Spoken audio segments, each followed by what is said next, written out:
เคล็ดลับระงับใจหายเมื่อผัวหรือเมียเฮ็ดให้ใจหายหายใจเข้าหายใจออกจมคาถาว่าผัวกูเองเมียกูเองกูเลือกเองอดเอาอดเอา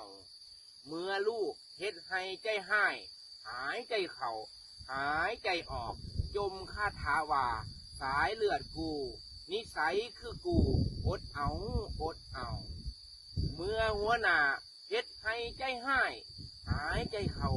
หายใจออกจมคาถาว่ามันประเมินผลกูมันให้เงินเดือนกูอดเอาอดเอา